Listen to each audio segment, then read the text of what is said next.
Hello,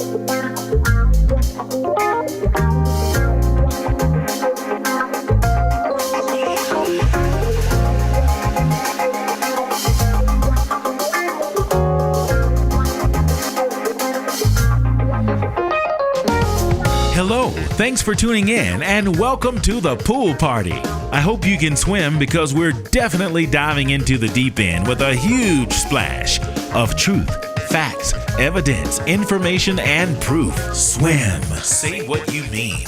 It's talk about talking. How we listen, how we hear, how we speak, how we hear what we're listening to when we speak, how a listener hears what we're saying, if what we're saying, what they're actually hearing and or understanding. Is it clear? Swim. Say what you mean. Well, that's just the beginning of understanding, because after we get that understanding, how do we accept it? How we respond if it's not what we expect is paramount. Are you okay with the truth? Are you man, woman, human, or spiritual enough to accept the truth? Let's find out. Welcome to The Swimming Pool with your host, Travis Bridges. Hey, that would be me. Guess what? You're not going to believe this. I was on like 15 minutes ago, and I thought I was on. And I got my technical person to send me a text and say, hey, you're having technical difficulties. And I didn't ignore it. I just had no reason to think that anything was wrong. And it looked like the feed was doing well. But guess what happened? Well, what happened was I wasn't live. I didn't actually go live. So sorry about that. But guess what? I was able to rewind, and I even have my guest back on. But let me just go ahead and introduce myself as if the announcer didn't do it already. My name is Travis Bridges. This is SWIM, SWYM.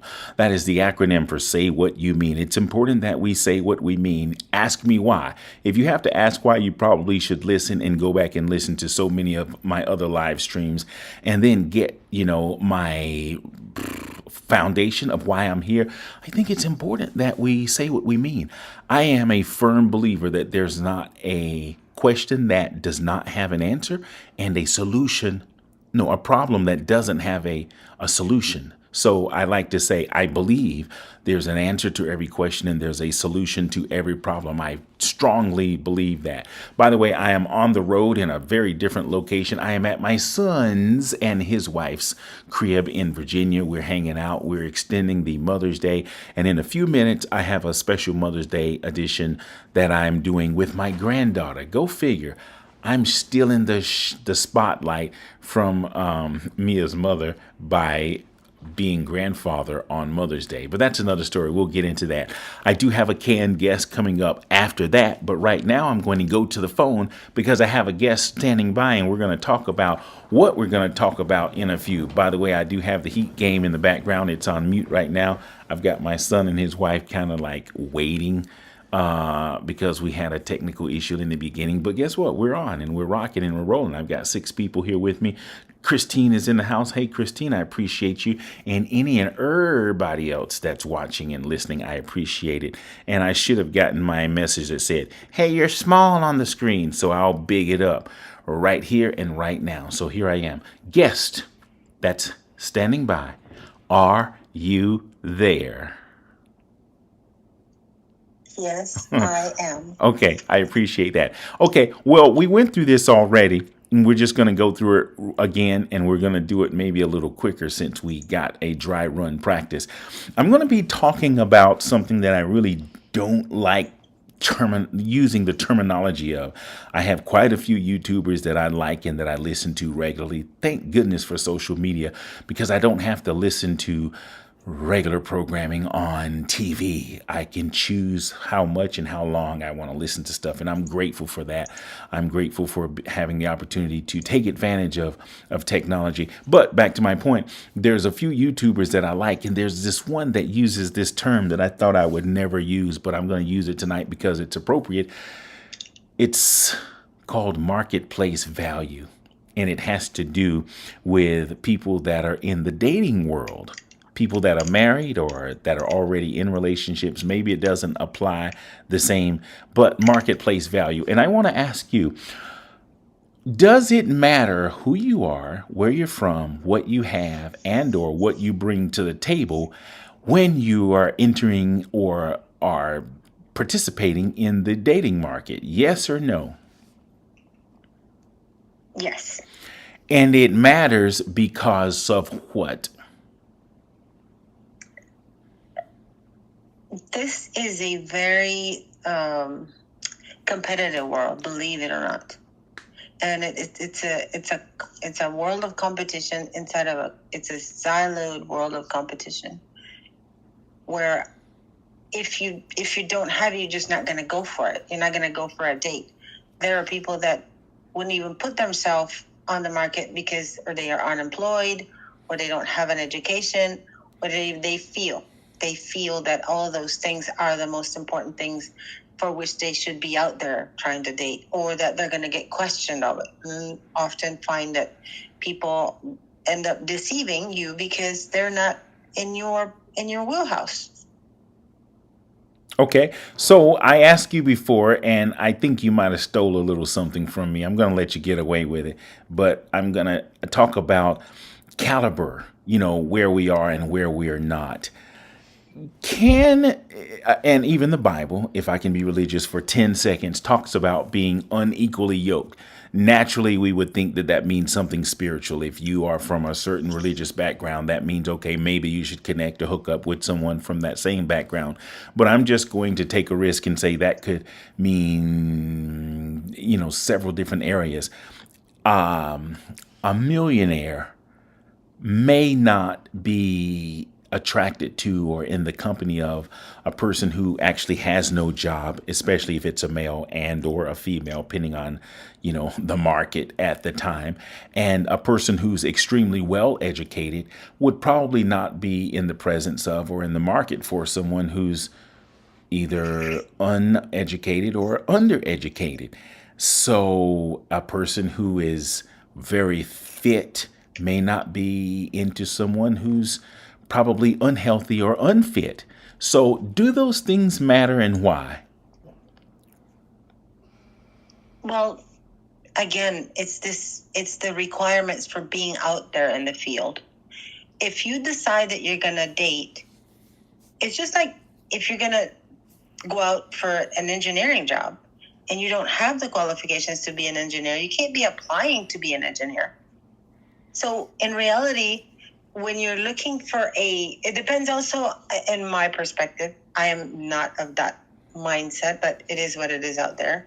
And like I said before, well, maybe that's why I'm still single, because I don't understand, or I'm not well versed on, if you're going to be of this caliber, you can only search in this basket. I believe that people are people first. And my mentality is different, and I cannot base my personal experience on everyone else's experience. But what I do know is that if you meet someone that is at a higher level than you feel out of place. If that person you are at a higher level than that person in the conversation or in the wash when you're starting to get to know each other, there is a certain level of discomfort that comes with not having the things that person in front of you has. And then you feel unequal. Whether it's money or education, because money doesn't make a person, education doesn't make a person makes a person. But you have all these other things. I just had a little smart remark. I don't mean to interrupt you. You said money and education doesn't make a person. And then you said a person makes a person. The first thing that popped into my head was, well, money and education are the ingredients of the person. Maybe it doesn't make him, but those are things that kind of sort of show in a person's being, so to speak. But anyway, I cut you off and I apologize for that. Were you finished, or can I move on? No, you can move on. Okay. I just want to add a couple of other things to that: education, money, fitness level, popularity, looks for sure.